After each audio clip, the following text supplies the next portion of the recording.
Hey guys, what's going on, everybody? This is Dayne from NYYU. We'd like to welcome you to the Yankees Farm Report. We have special guest host Greg Cochran. You know Greg Cochran, excuse me. I apologize, Greg. And we have special guest Beau Brewer. Beau, how you doing? Doing awesome. Thank y'all for having me. Absolutely. So why don't you tell us a little bit about yourself? I went to McKinney Boyd High School out here in Texas, and then spent 2 years at Paris Junior College. Go Dragons! And then prior to the draft, I committed to the University of Kansas, Mm-hmm. where I was originally committed to the Western Kentucky University, but coaching staff left, coaching changes, so decided to reopen my commitment and ended up committing to the University of Kansas, but ultimately ended up getting drafted and taking that. Okay. Awesome. So take me back to that day when you got drafted. What was it like getting the phone call from the New York Yankees to let you know that you'd been drafted? It was it was surreal. It was a blessing, honestly. My first team, my team was the Yankees growing up. Oh, I've always been nice. a Yankee fan. My first T-ball team was the McKinney Yankees. Oh, wow. So my whole family's been a huge Yankee fan, and I remember when my scout reached out to me, I texted my dad because he gave me his number, and I was like, "Hey, I don't know if this is real. I think this is a prank." And my dad ended up calling him, was like, "Hey, is this the real deal?" And my dad, of course, called him and he said, "Yeah, it's the real deal." So just Wow. that whole experience, and then especially getting a call saying, "Hey, we're going to take you in the 19th round," it was just a dream come true. Surreal. Wow. So at what point in the process did you know you had a chance to get drafted? Um, it's I honestly until draft day, I had a couple workouts with some other teams, but in junior college, the whole point was to go play at the next level, Right. whether that's NAIA D3, D2, D1. Obviously, my goal was D1. Right. And then I got that taken care of, and then I had a couple of teams come and start talking to me. So I was like, man, maybe this is a real possibility. But I just tried to stay focused on helping my junior college team win, and we ended up winning the conference championship that year. Nice. Nice. And then I went up to Savannah, and I just kind of my whole thought process was just kind of focus on becoming a better player. And at the end of the day, if God's plan for me is to get drafted, then that's the plan. Gotcha. It's funny. I forgot that you had went and played for the Savannah Bananas for a little while, and Okay. I had read that in your profile at some point, but that's going to take me off track here. But I have to ask, what was it like playing for them? It was awesome. It was awesome. I mean, the people there, the whole staff, the people, the friends I made, my teammates, the staff, everybody, it's a wonderful organization. I mean, they truly care. I mean, the top guy knows where you're from, knows your family, knows what your family went to school. It's just like they truly care. That's And That's awesome. one thing I loved about it is it taught me because there's an entertainment side to it. And Coach Gillum, he taught us to flip the switch, so to call before, like, so you got to focus on the game because it's real baseball. It's a real good baseball, Right. but you have to flip the switch to also entertain. So it helped me, not take at bats into the field or take the field into at bats. cool. What was what was your most difficult challenge adjusting to minor league life? Um, it would have to be just being judged every day. I mean, like every day matters. You're being um, what's the word I'm looking for? Analyzed? Analyzed every day. So um, and that's just like it's just an adjustment. They're watching to see if you're progressing and all that. So I would say that was my biggest adjustment because like with COVID and all this stuff and summer ball, Mhm. I've been away from home for like a while. I've been Right. away from home for 9, 10 months at the time. So that wasn't a huge adjustment, but I Mm, would say, being watched every single day. I imagine. Greg? Yeah. So tell us a little bit about your off-season routine. So I have a pretty good setup here. I have a gym I go to, and then I have a couple minor league guys and other organizations that are from my area that we work out together. Mm-hmm. And then I have a hitting place I've been going to since I was real little. I think I started there, and they've developed with the times, with the hit tracks and the machines and the pro batter and a bunch of things. So I get to go in there and get my work in that size that way. They have all the tools you need to cover your off-season work. That's nice. Now, do the Yankees give you like a list of things they want you to work on in terms of, weightlifting and, certain exercises or things like that? Yeah, they're the whole staff does a great job at communicating what they want from us and how they want us to go about our off season. Um, Obviously, they can't, FaceTime us while we work out. Obviously, Right. it's on us, but they do a great job of giving us programs and what they think or like what they want us to do in order to, progress to the next level. Cool. Dayne, you want Um, to take the next one? yeah. So what aspects of your game are you focusing this winter to improve?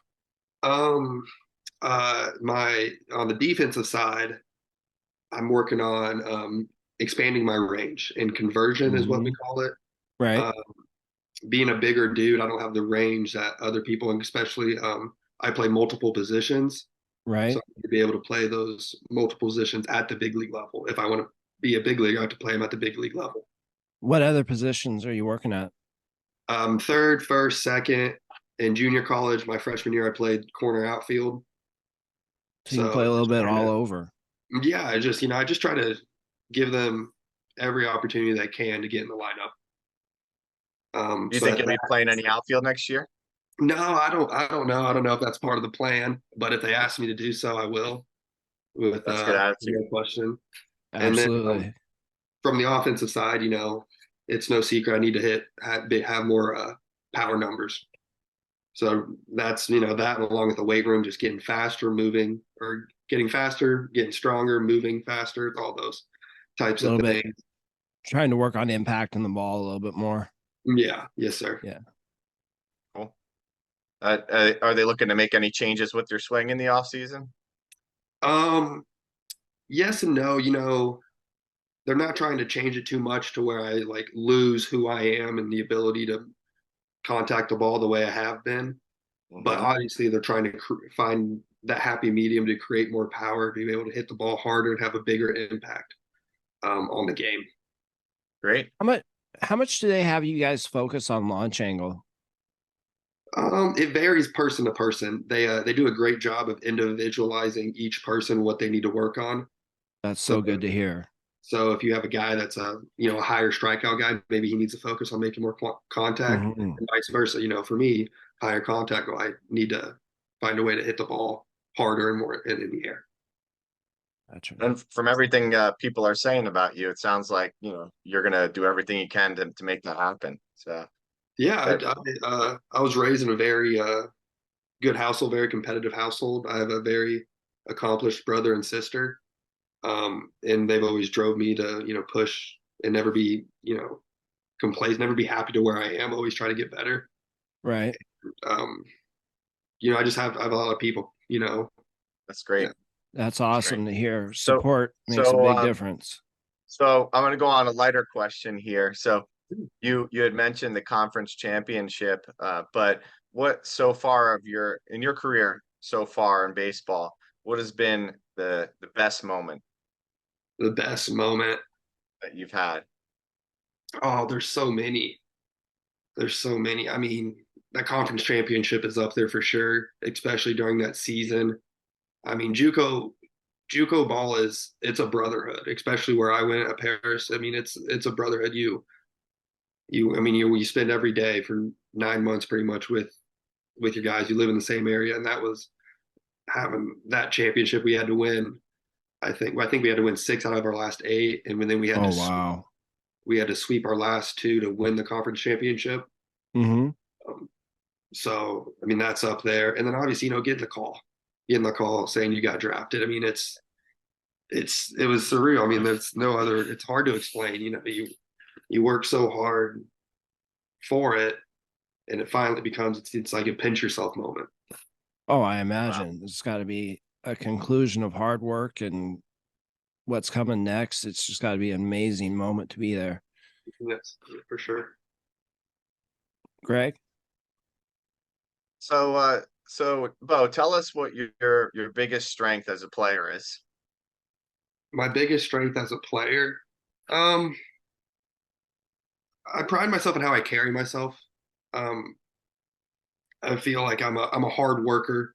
I always We've I always heard that put a head lot down. about you. I just put my head down and go to work. I wasn't old school type way. No, I don't need the show. I don't need the people, behind me. It's me. I'm my biggest critic. I'm the one. I've got to prove what I want to say I do. And then as it comes to baseball, like my specific game, I think my contact, just the ability to make contact. I find my the way I was raised to play was to be a like contact guy, be a situational hitter, for lack of a better term. Love those guys. And that's how I was Now raised. kind of going along with that, it's funny after I posted the article, one of my followers got back to me and he said that your numbers got better and better as the season went on. And then I looked at it and just month by month you could see the progression that your numbers got better and better. You got into a lot more games in September, and you were really on fire at that point. Was that a result of some in-season adjustments that you made, or was it more just like getting a chance to play more and more consistency? A little bit of both. There's no great teacher like the game itself. You can work in Yes. the cage and you can work all this and all that, but at the end of the day, the game is going to tell you what you need to work on. So Yeah. as I got more into games and earned a little more playing time, obviously that helped. And then my hitting coach Rick Guarno did a great job of working with me, kind of molding swings that we worked together during spring training, the off season, and even during season, kind of working and merging them all together to have some success. Well, that leads perfectly into the next question. What is spring training like for you? What was it like Uh, last year? it's it's a lot of work. I mean, you're there. They did a great job communicating us and building us into the progression. They do a great job of making sure our health is first. But it's you wake up, you got your speed work, you got your weight training, certain days, you got your hitting, you got your defense, and then at the end of the day, you have um, whatever, a 3 inning game, 4 inning, 5 inning, whatever, however many innings you have to play. And then as you get towards the back half of spring training, you go travel in your relative area and play teams close to Right. you. So I got a question for you about who's the best player that you have or toughest at bat you have had so far as a major leaguer? Um, As a minor leaguer. Minor leaguer. I'm sorry. yeah, hopefully, I mean, um, my toughest at bat. I mean, our pitching staff in the org, in the Yankees org. I Oh mean, my gosh. it's some top stuff. I mean, you look at. I faced Hampton a handful of times. He's a tough arm to face. Thorpe, tough arm to face. And there's just a ton of pitchers like that. I Yeah, feel there like our are. org is a great pitching organization. Mm-hmm. And, there's just countless of guys that you could say are just tough at bats. What that about a must be player great that for you guys too, because you're facing these tough pitchers in spring training, and then when you must be very prepared once you start facing the opposition. Oh yeah, for sure, without a doubt, without a doubt. Sorry, now Dane, you're about to say something. no, I was just gonna ask him about who is the player that impressed you most on the position side that you've played against Played against or with. with uh, that Jared Cerna. He's a smaller fellow, but he gets into balls, and it's truly it's a sight to watch when he gets into a ball. But I mean, there's a ton of guys on the team. I could go on 20 minutes, 30 minutes about Yeah. just guys that I feel like are legit. Yeah. Oh, I'm sure. I'm sure. And who Give do us a you who do couple. you gravitate towards on the team? Like who's your best buddy? Um, we're pretty close all the way around. Obviously there's the language barrier, But as the season goes on, you get to learn and talk to each other enough. But me and Taylor Aguilar, me Hmm. Oh, cool. and him, when Anthony Hall was with us in Tampa, me and him were close. And the new draft guys, I got to hang out with them good amount. Yeah, you guys had quite a few of them. Yeah. And then, just the pictures, just, it's, you end up getting close with a lot of people because you spend so much time with them. Yeah, Right on. I would imagine. Yeah. So here's a good question. So, if you had to compare your game to a major league player, current or really from any era, it doesn't matter, who would it be? Or I'll give you another question. You can choose which one you want to answer. Or Okay. is there somebody in the major leagues that you try to model your game after? Um, oh, I can answer both.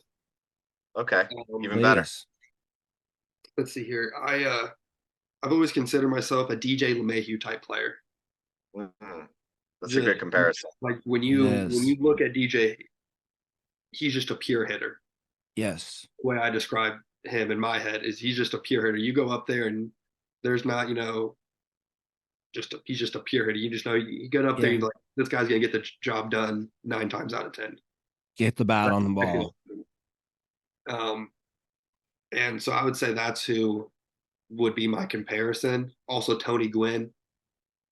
Tony Yeah, Gwynn is my throwback guy. yeah. I just like the way he plays the game. Just like I said, just another one of those pure hitters. And then who I'm modeling my game after now, DJ, obviously. Um, and as a righty, it's just I would say DJ.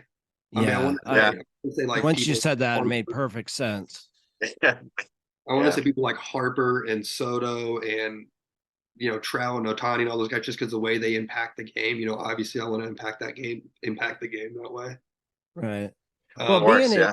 Yeah. being a big Yankees fan growing up, you got to be interested in this kind of time of year. Who you hoping we sign? oh, Oh, I mean, whoever and whatever can get us back to where we belong in the World Series. I mean that's the end goal, and the front office they're going to do a great job at getting the right people and putting them in the right spots. Well, good answer. yes. All right, cool. So, just a couple more questions for you. So I noticed that, while you were in JUCO, you definitely stole a lot of bases, Hmm. in your games down there. Is that something that you're looking to incorporate more into your game going forward? Yeah, for sure. You know, I don't call myself fast by any means, but I like to think I know the game of baseball and I know good opportunities and other opportunities, Hmm. and I can get good reads, good jumps, and other things along those lines. Um, and I look forward. I was a little timid to do it because you don't want to be that guy to mess up. Right. Timid, especially base stealing. I'm not the quickest guy. Yeah. um, I was that way too. but I understand. but yeah, I'm looking to for sure get more base bases this coming up season. Well, and on that note, what are your major goals for 2024? Um, obviously, to climb the system, climb the farm system, get up as high as I possibly can. Whether that's whether I start and wherever, just continue to climb the ladder and just build on who I am as a player. Show that I can make an impact at each level I play at, and Awesome. yeah, that's just the goals. I mean, there's numbers, there's all that, but I'm just trying to, go out there and do the best I can, not only for myself, but for the team, more importantly. Well, that's great, Bo. Um, it's funny. I do a lot of these profiles on different players in the minor league system, and of all the profiles I've done, yours seem to get probably the most attention. Yeah. And it seemed to be, and I don't know whether these guys know you or not, but some of them really seem to know you. and they really were saying really nice things about you, about how hard you work. And I think one person said, he won't be a sleeper much longer, which I got a kick out of that one. And I really hope he's right about that, because we're definitely rooting for you here. Thank you. Absolutely. Well, thank you. I appreciate that. So if we want to follow, for our fans that want to follow you, where can we catch up with you? I got Instagram, Beau, Brewer. My Twitter is Beau Brewer. That's just a nickname I've been called my whole life. I understand. And Do they still call you that? Do the Yankees call you that, or all the players? some do. The ones that know that's my nickname do. Nice. There's others that they don't really know that's my nickname. And in the Dominicans, it means something different in the Spanish language. Oh yeah. I don't know what it means. I can't. I'm not no expert, but they don't tell me that. We'll have to ask Los that one. That's Carlos funny. is Dominican. Yeah. Yeah. So, well, thank you so much for stopping by. Oh, thank you. It was wonderful to have you. Thank you for having me. It was nice. I appreciate y'all writing the article. Yeah. Oh, absolutely. It was all. Yeah. So you made it easy, man. The article wrote itself. Thank you. Thank you. I appreciate that. All right, man, great job with the interview. Thanks for coming on with us. You're our first player interview, and we're super happy with it. Oh, good. Thank you. Absolutely. Thank y'all. I'll talk to y'all later, and thank y'all. Thank you so much. All right. Take it easy, Beau. Bye.